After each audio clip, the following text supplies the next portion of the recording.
वन्दे अहं श्रीगुरो श्रीयुतपदकमलं श्रीगुरून् वैष्णवांश्च श्रीरूपं साग्रजातं सहगण रघुनाथान्वितं तं सजीवं साद्वैतं सावधूतं परिजनसहितं कृष्णचैतन्यदेवं श्रीराधाकृष्णपादन् सहगणललिता श्रीविशाखान्वितांश्च नमोऽयं विष्णुपादाय कृष्णप्रेष्ठाय भूतले श्रीमते भक्तिवेदान्त स्वामिनिति नामिने नमस्ते सारस्वते देवे गौरवाणी प्रचारिणे निर्विशेष शून्यवादी पाश्चात्यदेशतारिणे आजनुलंबित भुजौ कनकावदातौ संकीर्तनैकपितरौ कमलायताक्षौ विश्वम्भरौ द्विजवरौ जुगधर्मपालौ वन्दे जगत्प्रियकरौ करुणावतारो। ओं माधव माधव वाची माधव माधव हृदि स्मरन्ति साधव सर्वे सर्वकार्येषु माधवं प्रेमाञ्जनछुरितभक्तिविलोचनेन सन्त सदैव हृदयेषु विलोकयन्ति जं श्यामसुन्दरम् अचिन्त्यगुणस्वरूपं गोविन्दमादिपुरुषं तमहं भजामि। जय श्री कृष्ण चैतन्य प्रभु नित्यानंद श्री अद्वैत गदाधर श्रीवासादि श्री गौरभक्तबिंद। हरे कृष्णा कृष्णा कृष्णा हरे हरे हरे राम राम राम हरे हरे। ओं नमो भगवते वासुदेवाय ओं नमो भगवते वासुदेवाय ओं नमो भगवते वासुदेवाय। नारायणं नमस्कृत्य नरं चैव नरोत्तमं देवीं सरस्वतीं व्यासं ततो जयमुदीरये। तो আমরা ভাদ্র পূর্ণিমার আগে কৃষ্ণলীলার উপরে ছোট ছোট গল্প ভাগবতমের দশম স্কন্ধে ভগবানের বিভিন্ন লীলা অধ্যায়ের পর অধ্যায় পড়তে আমরা ত্রয়োদশ অধ্যায়ে ব্রহ্মা বিমোহন লীলা পড়ছিলাম। 13 অধ্যায় আর 14 অধ্যায় দুটো অধ্যায়ে ব্রহ্মা ভগবানকে পরীক্ষা করতে এসেছিলেন।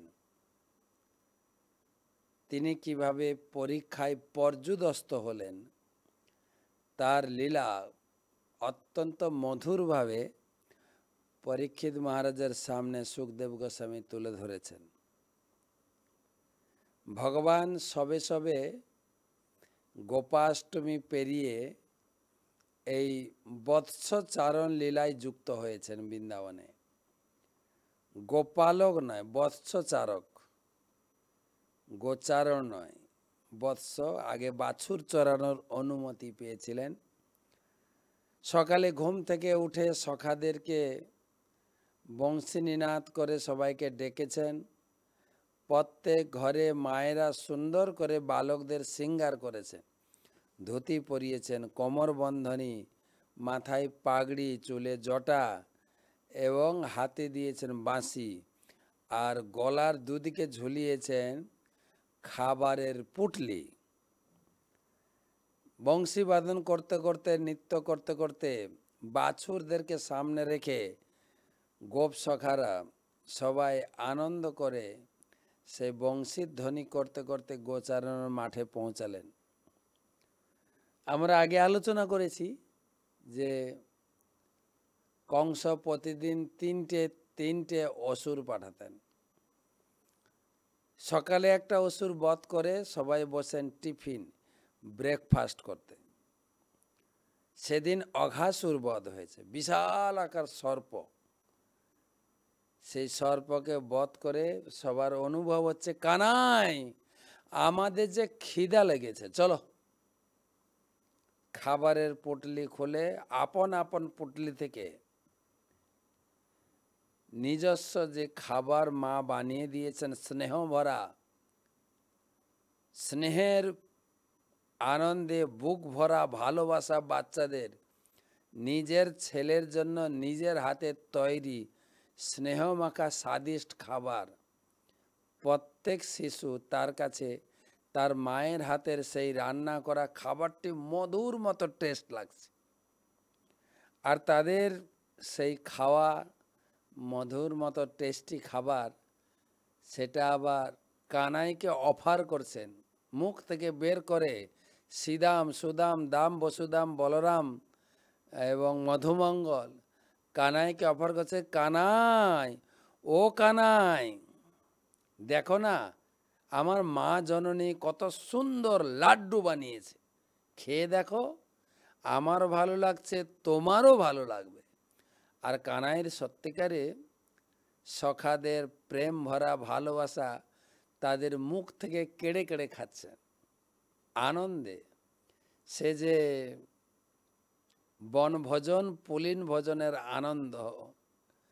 সবাই কানাইকে মাঝখানে রেখে চারিদিকে তার বন্ধুরা, কি বলবেন, ক্লাসমেট, ফ্রেন্ডসরা বসে আছেন, সব কানাইয়ের মুখের দিকে তাকিয়ে।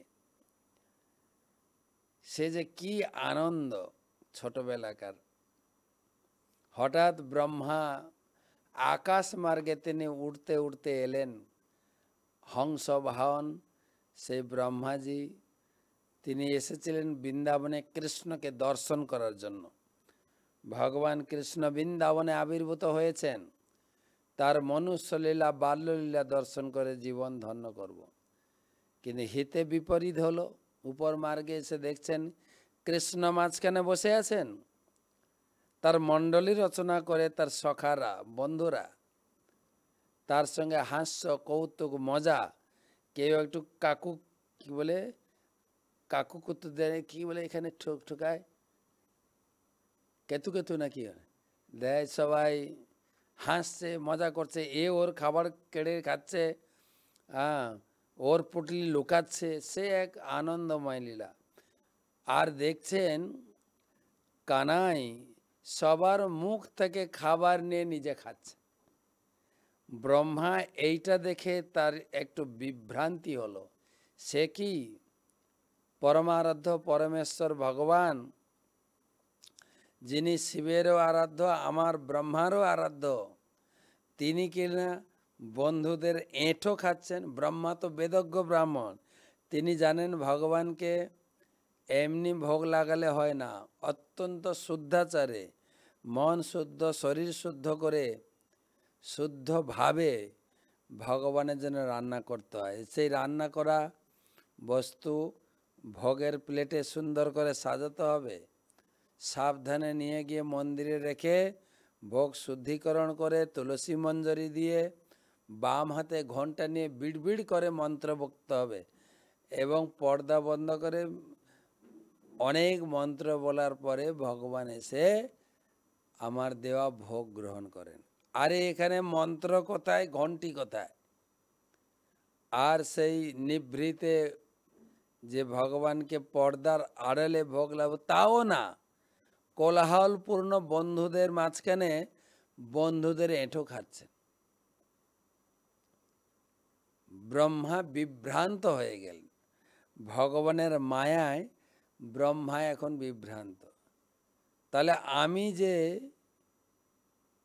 কৃষ্ণ দর্শন করতে এসেছি, পরমেশ্বর ভগবান যার নাভি কমল থেকে আমার জন্ম, তো তাকে তো দেখতে একই রকম লাগছে, কিন্তু তিনি গোপ বালকদের এঁঠো খাচ্ছেন কেন?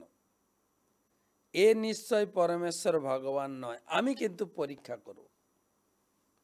ব্রহ্মাজি পরীক্ষার ছলে ভগবান তো গোবৎস ছেড়ে দিয়ে এখানে পিকনিক করছেন বন্ধুদের সঙ্গে, বনভোজন, পুলিন ভোজন।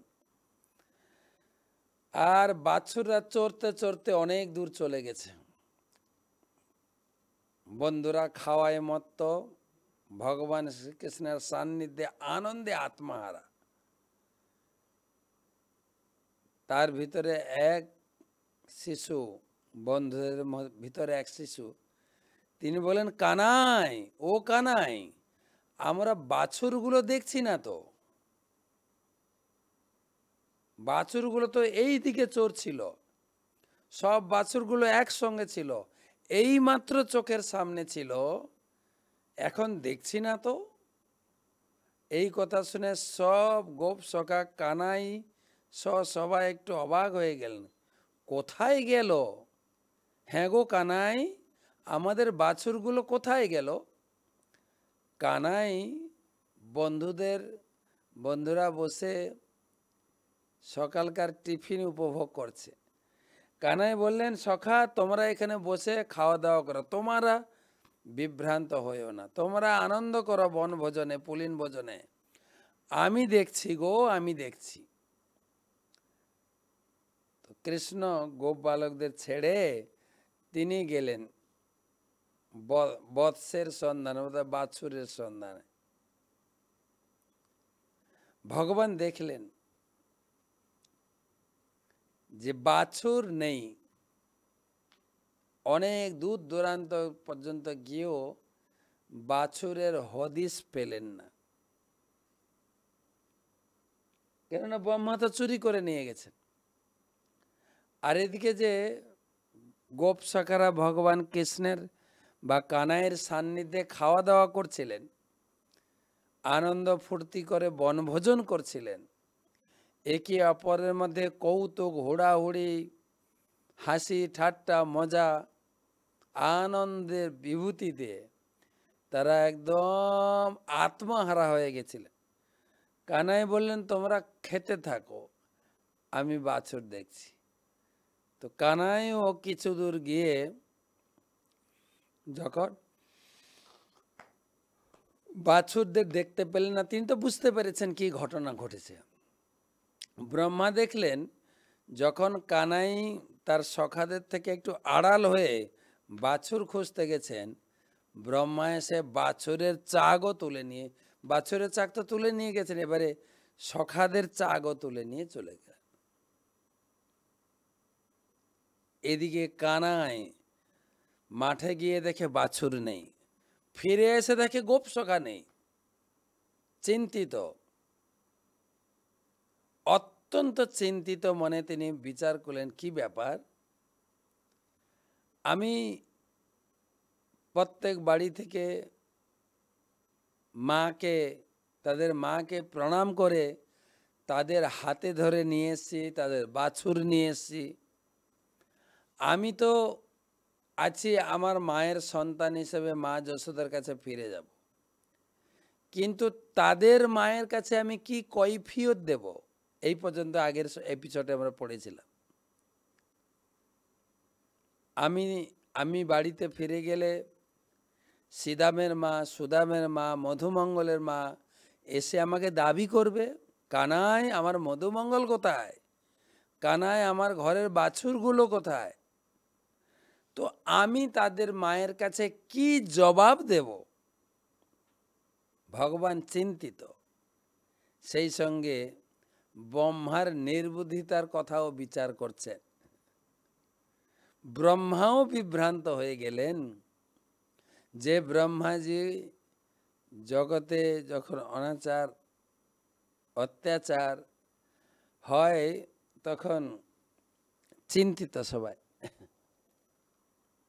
আমি কি কৈফিয়ত দেব?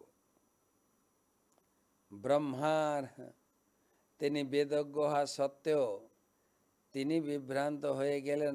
আমি আপনি তো দূরের কথা, ভগবানের কার্যকলাপ, ভগবানের লীলা শুনেও বিভ্রান্ত হয়ে যায়, শাস্ত্র থেকে পড়েও কিছুটা বিভ্রান্তিমূলক মনে হয়। তো ভগবান চিন্তিত, বাড়ি গিয়ে কি বলবেন তাদের মায়েদের মুখে যখন প্রশ্ন আসবে, আমি আমার মধুমঙ্গলকে দেখতে চাই, আমি শ্রীদাম সুদামকে দেখতে চাই, কোলে পেতে চাই, আদর করতে চাই, আর যখন কাউকে দেখতে পাবে না, আমি একা আছি, সবাই একযোগে চিৎকার করবে, কানাই কানাই, আমার মধুমঙ্গল কোথায়, সুবল কোথায়, শ্রীদাম কোথায়, স্তোক কৃষ্ণ কোথায়? গাইরা হাম্বা হাম্বা রবে আমার মুখের দিকে তাকিয়ে যখন বলবে, আমার বাছুর কোথায়, গোবৎস কোথায়, আমি কি জবাব দেব? লীলাধারী ভগবান এখন চিন্তাধারী, চিন্তায় পড়ে গেছেন, কি করবে? তিনি তো স্রষ্টা, জন্মাদশ যত অন্যাদ ইততর চার্থেশ অভিজ্ঞ সরাট, তেনে ব্রহ্মা হৃদয় কবে মুহন্তি যৎসূরয়, তেজবারিমিদম যথা বিনিময় যততিসর্গ ধামনা সেন নিরস্ত কুহকম সত্যম পরম ধীমহি। সেই ভগবান সঙ্গে সঙ্গে তিনি নিজের শরীর থেকে গোবৎস এবং গোপসখা, যতজন গোপসখা ছিল, যতজন গোবৎস ছিল, একই পরিমাণে তিনি তার নিজের শরীর থেকে সৃষ্টি করলেন। তাদের দিকে তাকালেন, অবিকল মধুমঙ্গল যেরকম পাতলা এবং খেতে ভালোবাসে, শ্রীদামের চেহারা, সুদামে ধুতি পরার স্টাইল, পাগড়ি পরার স্টাইল, অবিকলভাবে নিজেকে তৈরি করেছেন এরকম। তার কালার, দাঁড়ানোর স্টাইল, কথা বলার স্টাইল, শরীরের গঠন, সেই সঙ্গে বাছুর, হ্যাঁ, কোনো কোনো বাছুর তাদেরকে তার তার কি বলে বিভিন্ন কালার দেখে না গাইর, বাছুরের। আমরা যখন দেখতাম বাড়িতে গাই গর্ভবতী, যখন ঠিক প্রসবের কিছুদিন পূর্বে মায়ের পেটের ভিতরে ধাক্কা মারে, মাথা দিয়ে ধাক্কা মারে, তা আমরা কি করতাম, গায়ের গোবর দিয়ে সেই যেখানে ধাক্কা মারত সেখানে একটা গোবর দিয়ে তিলক এঁকে যেতাম। আমাদের যেরকম তিলক পরে ওরকম না, তিলক টেনে দিতাম, দেখা যেত জন্মের সময় তার সেই জায়গাটা সেরকম একটা চাঁদুয়া হয়ে গেছে। হ্যাঁ, তো ভিন্ন ভিন্ন কালার বাছুরের, কেউ একদম গেরুয়া, কোনটা কালো, কোনটা সাদা, কোনটা আবার সাদা কালো, কোনটা আবার সাদা কালো লাল মিশ্রিত, যার যেরকম, কোনটার আবার কান ঝোলা, কোনটা কান খাড়া, কোনটা কান সামনে। হ্যাঁ, তো অবিকল যার ঘরের বাছুর যেরকম ছিল, ভগবান নিজেকে সেরকমই প্রকাশ করেছেন। সন্ধ্যার সময় তিনি বংশী বাদন করতে করতে করতে করতে বৃন্দাবনে কৃষ্ণায় বাসুদেবায়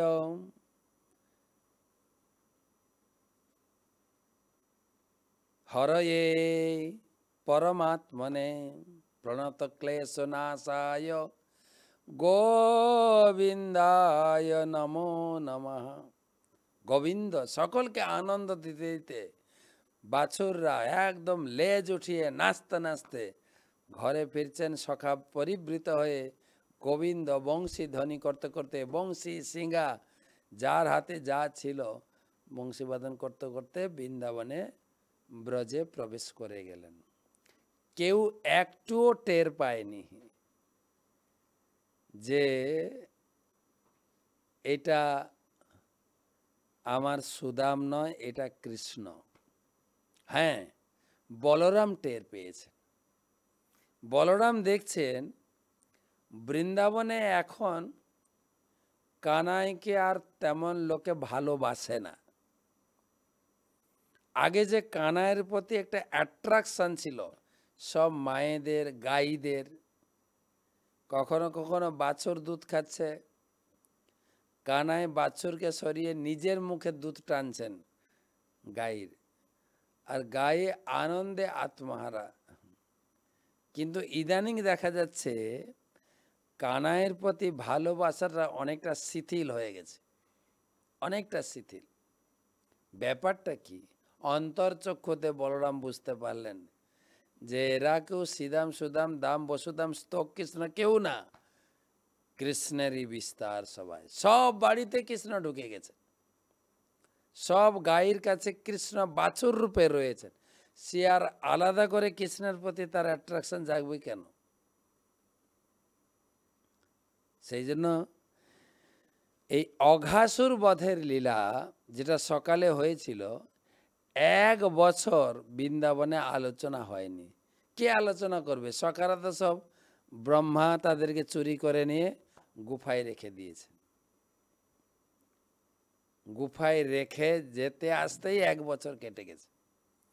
ব্রহ্মা চিন্তা করলেন, দেখি এবার কৃষ্ণ একা কি করছেন। ব্রহ্মা এলেন, ব্রহ্মা উপর থেকে দেখলেন আরে ওহি কৃষ্ণ। সেই বন্ধুদের কাছ থেকে কাছে কাছে বসে পিকনিক করতে করতে উঠে বেরিয়ে যাচ্ছেন বাছুরের খোঁজে, আর দেখছেন সেই অবিকল বাছুরের চাক। যতজন বাছুর ছিল, যেরকম কালার, যেরকম গঠন, যেরকম ছুটাছুটি, অবিকল সব বাছুরের চাক রয়েছে, গোপ সখারাও রয়েছে। তা দেখে ব্রহ্মা ফাঁপড়ে পড়লেন, আরে আমি যে চুরি করলাম।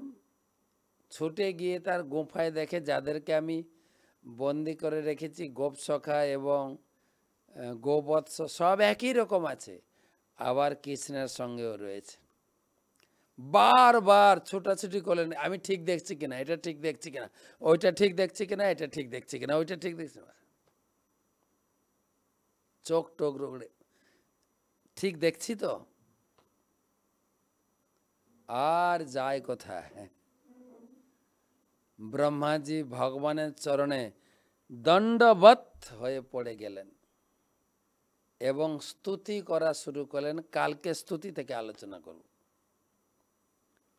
ব্রহ্মবিমোহন লীলা কি ভাগবতমের 10ম স্কন্ধে 13 অধ্যায়,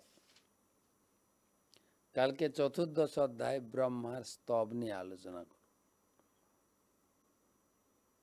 তো তমাদিদেবম করুণানিধানম তমালবর্ণম সুহিতাবতারম অপার সংসার সমুদ্র সেতুম ভজামহে ভাগবত স্বরূপম। গ্রন্থরাজ শ্রীমদ্ ভাগবত মহাপুরাণ কি জয়। 5ম স্কন্ধ 49 অধ্যায়ের 22 শ্লোক থেকে আলোচনা। দেবতারা ভারতবাসীর গুণগান করছেন। কিম দুষ্কৈরেণ ক্রতুভিঃ তপোব্রতৈ দানাভির্বা দুজয়েন ফল্গুনা না যত্র নারায়ণ পাদ পঙ্কজ স্মৃতি প্রমুষ্টাতি সয়েন্দ্রিয় সৎসবাৎ। কিম দুষ্করেণ ক্রতুভিঃ তপোব্রতৈ দানাভির্বা দুজয়েন ফল্গুনা ন যত্র নারায়ণ পাদ পঙ্কজ স্মৃতি প্রমুষ্টাতি সয়েন্দ্রিয়োৎসবাৎ। অনুবাদ 22 নম্বর শ্লোকের অনুবাদ। দেবতারা বললেন, দুষ্কর যজ্ঞ, কঠোর তপস্যা, ব্রত ও দানাদির ফলে আমরা স্বর্গ লাভ করেছি, কিন্তু তাতে কি লাভ হলো? এখানে আমরা ইন্দ্রিয় সুখভোগে প্রবলভাবে লিপ্ত হওয়ার ফলে ভগবান শ্রী নারায়ণের শ্রীপাদপদ্ম কদাচিৎ স্মরণ করতে পারি। প্রকৃতপক্ষে অত্যধিক ইন্দ্রিয় সুখভোগের ফলে আমরা তার শ্রী পাদপদ্মের কথা প্রায় ভুলে গেছি। দেবতারা স্বর্গে গিয়ে হা হুতাশ করছেন, বলছে অনেক কঠোর তপস্যা, ব্রত, দান, যজ্ঞাদি করার ফলে আমরা স্বর্গে এলাম, লাভটা হলো কি? স্বর্গে এসে বলছে কেন, কি লাভ হয়নি? স্বর্গে উপভোগ করতে, বলছে উপভোগ করছি, কিন্তু জীবনের প্রকৃত উপভোগ হচ্ছে ভগবানের সান্নিধ্য লাভ, ভগবানের স্মরণ, ভগবানের গুণগাথা কীর্তন। সে তো স্বর্গে এত ভোগ বিলাসের মধ্যে ভগবানকে কদাচিৎ মনে পড়ে, কিন্তু এই জড় জগৎ হচ্ছে উদ্বেগ উৎকণ্ঠায় পূর্ণ। সেই জন্য সবসময় লোকে ভগবানের আশ্রয় নিয়ে থাকে। তো সেই জন্য বলছেন, স্বর্গে জড় ইন্দ্রিয় সুখভোগ পেয়েছি, কিন্তু ভগবানকে স্মরণ করার যে আনন্দ, ভগবানের দর্শনের যে আনন্দ, নেত্রই পিবন্ত নয়নাভিরামম। যুদ্ধক্ষেত্রে যোদ্ধারাও ভগবানকে দর্শন করে ভগবানের মুখমণ্ডলের সৌন্দর্য নেত্রই পিবন্ত, চোখ দিয়ে পান করেছিলেন। পার্থাস্তু পুত পরমাপদস্য। যখন ভগবান কৃষ্ণ কুরুক্ষেত্রের মাঠে ঘোড়ার লাগাম ধরে স্টিয়ারিং চালাতে চালাতে ঘর্মবিন্দু সমন্বিত ভগবানের সেই পরিশ্রান্ত শরীর, মুখে শ্যামসুন্দরের মুখে পুরো যুদ্ধক্ষেত্রের ঘোড়ার পায়ের ধুলি যেমন পন্স পাউডার দিয়ে ভগবানের মুখকে ফেসিয়াল করা হয়েছে, তার উপরে ছোট ছোট ঘর্মবিন্দু, আলুলায়িত কেশ। আলুলায়িত কেশ জানেন তো? মায়েরা চুল বাঁধে না, চুলগুলো সামনের দিকে চলে আসে, পুরুষ লোককে আকর্ষণ করার জন্য চুলগুলো এরকম সরায়। তো ভগবানের মুখমণ্ডলের উপরে আলুলায়িত কেশের সৌন্দর্যতা বিপক্ষীয় দলের সামনে যখন গিয়ে গাড়িটা ব্রেক কষে দাঁড়াতেন, একদম একটা মুচকি হাসি দিতেন, তখন যোদ্ধা তো হাঁ করে এই ভগবানের মুখমণ্ডলের হাসি পান করতেন। নেত্রই পিবন্ত নয়নাভিরাম। নয়নাভিরাম ভগবান কৃষ্ণের মুখমণ্ডল আস্বাদন করতেন। আর সেই সময় অর্জুন পিছন থেকে ভগবানের পিছনে দাঁড়িয়ে যখন সেই বিপক্ষীয় দলের নেতাকে হিট করতেন, তার শরীর থেকে সমস্ত দূষিত রক্ত বেরিয়ে ভগবানের মুখমণ্ডল দর্শন করতে করতে রথের উপরে লুটিয়ে পড়তেন। ভগবানকে দর্শন করে চোখ দিয়ে, কান দিয়ে, নাক দিয়ে, মুখ দিয়ে ভগবানকে আস্বাদন করার যে আনন্দ, সেই আনন্দ তো আমরা স্বর্গে পাচ্ছি না। তো স্বর্গে ভোগ বিলাসে আমরা মত্ত হয়ে থাকি। কখনো কখনো ভোগে বাধা পড়লে, যেরকম অসুররা এসে স্বর্গলোক দখল করে নিতেন, তখন মনে পড়তো হা ভগবান।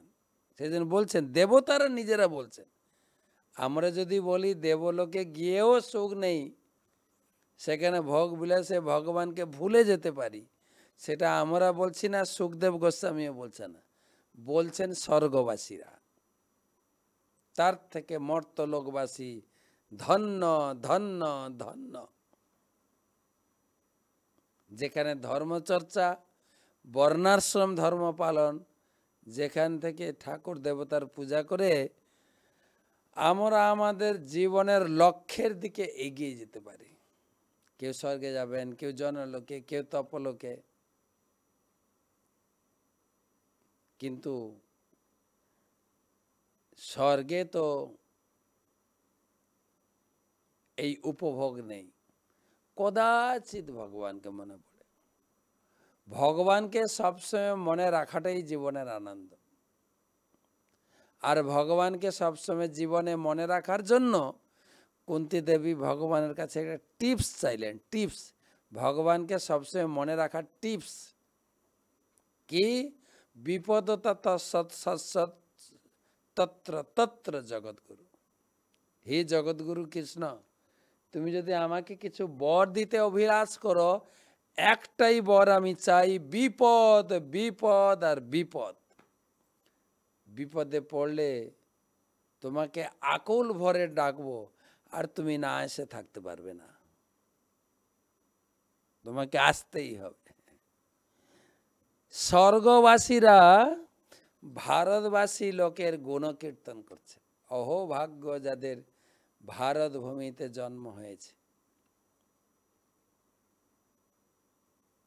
এবং ব্যাসদেবও লিখলেন যে ধন্য গরিয়সী ভারত। ভারত ভূমিতে মনুষ্য জন্ম হইল যার, জন্ম সার্থক। জন্মগ্রহণ সূত্রে আমাদের জন্ম সার্থক। যেরকম আজকে দুপুরে একটা বাড়িতে একটা ছোট্ট শিশুর বার্থডে পার্টি ছিল, একদম জলঙ্গি নদীর পাড়ে। আর আকাশটা ছিল মেঘলা, গাছপালা বনানীতে একদম ঘেরা, নদীর স্রোত বয়ে চলেছে, জলঙ্গি নদী বা সরস্বতীও বলা যায়। এবং সেই স্রোতে দ্রুত গতিতে এগিয়ে যাচ্ছে যত সব পুকুরের পানা।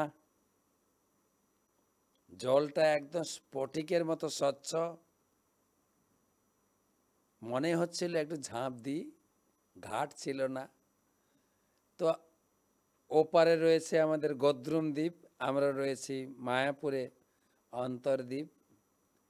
সেই যে শোভা, গাছপালার নিবিড় স্থির হয়ে মাথা নত করে যেন তপস্যার মতো বড় বড় বৃক্ষমণ্ডলী শ্রেণীবদ্ধ হয়ে যেন তপভূমিতে বসে গৌরাঙ্গ মহাপুর ধ্যান করছে।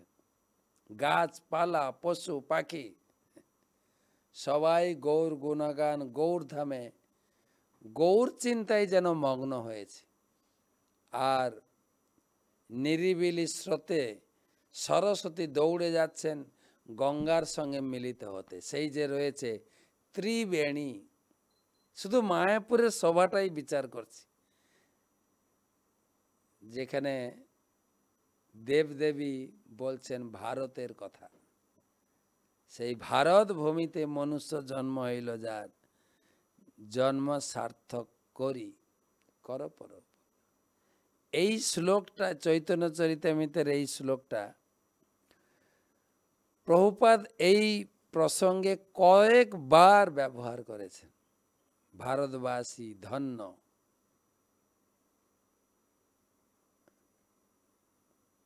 পরের শ্লোক আরেকটা কথা তো বলা হয়েছে, ব্যাসদেব তো সরাসরি বলেছেন ভারতের আরেকটা ঐতিহ্য হচ্ছে ভাগবতম।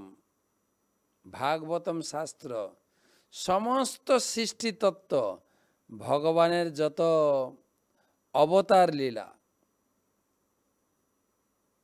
ভগবানের বাল্যলীলা, মথুরা লীলা, দ্বারিকা লীলা, গৃহস্থ লীলা, পাণ্ডবদের তাদের সখ্য বা আত্মীয় লীলা, মৎস্য কুর্ম বরাহ আদি সমস্ত সৃষ্টি তত্ত্বের লীলা সব ভাগবতমে রয়েছে।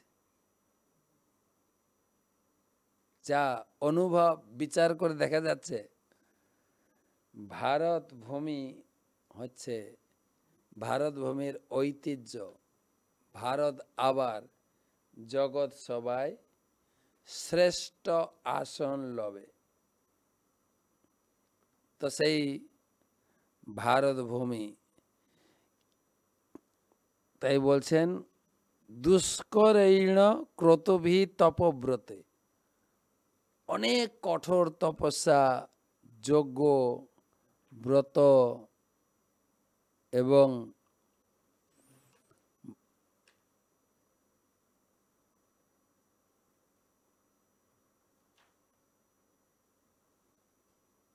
সব কিছুই ভারতবর্ষে। ভারতবর্ষ হচ্ছে ট্রানজিট। এখান থেকে কেউ স্বর্গে যেতে পারে ধর্মচর্চা করে, কেউ বৈকুণ্ঠ লোকে, কেউ বিষ্ণু লোকেও যেতে পারে, বা শুদ্ধ ভক্তি কমপ্লিট করলে সে ভগবত ধামে যাবে। সেই জন্য বলছেন আমরা কঠোর তপস্যা ব্রত আদি করে স্বর্গ পেলাম, লাভ আমাদের কিছু হয়নি। লাভ না হইল কিছু, ঘটিল জঞ্জাল জঞ্জাল। কিন্তু যারা ভারত ভূমিতে রয়েছেন তাদের তো পোয়াবারও। ব্যাসদেব লিখলেন যে এই যে পবিত্রতম বেদের সারাতিসার শাস্ত্র শ্রীমদ্ ভাগবতম আমি কেবল ভারতবাসীর জন্য দিয়ে গেলাম। ভারত ভূমিতে মনুষ্য জন্ম হইল যা, বা মুহুরহ রসিকা ভুবি ভাবুকা। ভুবি মানে পৃথিবী। এই পৃথিবীতে যারা রসিক, যারা ভাবুক, তারাই এই ধর্মচর্চা বা ভাগবতম পড়বে। 23 কল্পায়ুষাম স্থান জয়াত পুনর্ভবাত ক্ষণায়ুষাং ভারত ভুজয় বরম ক্ষণেন মার্তেন কৃতং মনস্বিন সংনস্য সংজাস্ত ভয়ম পদম হরে। কল্পায়ুষাম স্থান জয়াত পুনর্ভবাত ক্ষণায়ুষাং ভারত ভুজয় বরম ক্ষণেন মার্তেন কৃতম মনস্বিনঃ সংনস্য সংজান্ত ভয়ং পদম হরে। অনুবাদ 23 নম্বর শ্লোকের অনুবাদ। ব্রহ্মলোকে কোটি কোটি বর্ষ দীর্ঘায়ু লাভ করার থেকে ভারতবর্ষে অল্প আয়ু লাভ করাও অনেক শ্রেয়স্কর। কারণ ব্রহ্মলোকে উন্নীত হলেও জন্ম মৃত্যু সমন্বিত সংসার চক্রে ফিরে আসতে হয়। অথচ নিম্নলোকে ভারতবর্ষের আয়ু অল্প হলেও এখানে ভগবানের শ্রীপাদপদ্মে সর্বতভাবে শরণাগত হয়ে পূর্ণ কৃষ্ণ ভক্তি লাভ করার মাধ্যমে সর্বোচ্চ সিদ্ধি লাভ করা যায়। এইভাবে জন্ম মৃত্যুর অতীত বৈকুণ্ঠ লোকে অভয় পদ প্রাপ্ত হওয়া যায়।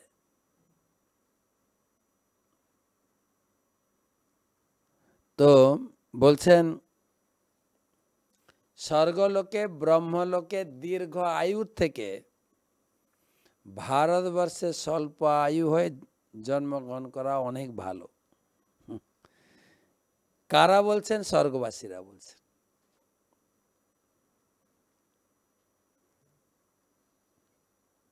সময় তো হয়ে গেল, আরেকটা শ্লোক পড়তে হবে।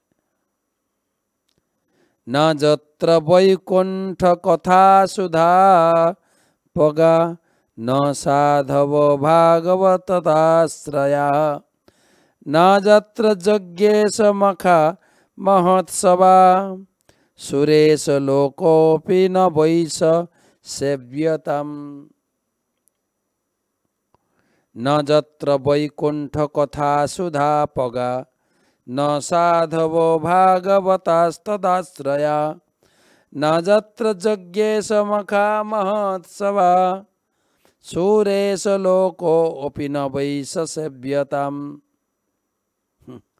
বলছেন যে স্থানে ভগবানের কথারূপ অমৃতের গঙ্গা প্রবাহিত হয় না, যে স্থানে সেইরূপ পবিত্র নদীটাতে আশ্রিত ভক্ত ভাগবতদের অধিষ্ঠান নেই, যে স্থানে ভগবানের সন্তুষ্টি বিধানের জন্য নিত্য গীত ইত্যাদি মহোৎসব সহকারে সংকীর্তন যোগ্য হয় না, সেই স্থান ব্রহ্মলোক হলেও প্রকৃত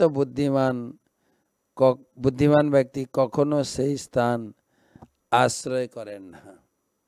যেখানে গঙ্গা নেই, যেখানে সাধু সমাগম নেই, সেখানে আমি যাব কেন? ভগবান রাধারানীকে যখন কৃষ্ণ বললেন চলো মরতে যাব, মরতে লীলা করার সময় হয়েছে, রাধারানী ডিনাই করলেন, বলছে না, যেখানে গোবর্ধন নেই, যেখানে যমুনা নেই, যেখানে বৃন্দাবন নেই, সেখানে তত্র মেন মনসুখম, যত্র বৃন্দাবনম নাস্তি, রাধারানী বলছেন, ন যত্র যমুনা নদী, যত্র গোবর্ধন নাস্তি, তত্র মেন মনসুখম। সেখানে আমার মন সুখ পায় না, যেখানে বৃন্দাবন নেই, যেখানে গোবর্ধন নেই, যেখানে যমুনা নেই। ভগবান বললেন তোমার সুখের জন্য নিয়ে যাব, চলো। তাই এখানেও বলছেন স্বর্গবাসীরা, যেখানে গঙ্গা নেই, গঙ্গার পাড়ে সাধুরা বসে, যেখানে শাস্ত্র চর্চা করে না, গীতা ভাগবত আদি মহোৎসব হয় না, সেখানে গিলা। যেখানে তোমার নাহি যশেরও প্রচার, ভক্ত প্রার্থনা করছেন ভগবানকে, যথা নাহি বৈষ্ণব জনের অবতার, যেখানে তোমার যাত্রা মহোৎসব নাই, ইন্দ্রলোক হইল তাহা নাই চাই, গর্ভবাস দুঃখ প্রভু এহ মোর ভালো, যদি তোর স্মৃতি মোর রহে সর্বকালো, তোর পাদ পদ্মের স্মরণ নাহি যথা, হেন কৃপা কর প্রভু না ফেলিবা তথা। ভারতবর্ষের বা ভারতবর্ষবাসীর প্রশংসায় স্বর্গলোকবাসীরা। তো আজকে এই পর্যন্ত থাক। কালকে তো টক শো চমক, যে টক শো এর কথা আপনাদের বলেছি, চমক বিয়ে করেছেন, সন্দেহ করছেন না তো স্ত্রীকে, কি আমাকে ডিভোর্স দেবে নাকি? সবসময় উদ্বেগ উৎকণ্ঠার কারণ, তা সম্পূর্ণ সমাধান কালকে টক শো বিবাহ।